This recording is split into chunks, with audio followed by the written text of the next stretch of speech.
सत्य तप दया दान। सतयुग में सत्य बोलते थे, झूठ बोलने लगा तो सतयुग चला गया। आ गया त्रेता। त्रेता में सब महात्मा लोग जंगल में जाकर के तपस्या करते थे, तप करते थे।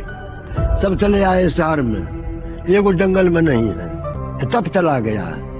तो द्वापर आया। द्वापर में 56 करोड़ जगवंशी रामे जी का वंशज था जो अपने में लड़का मर गया।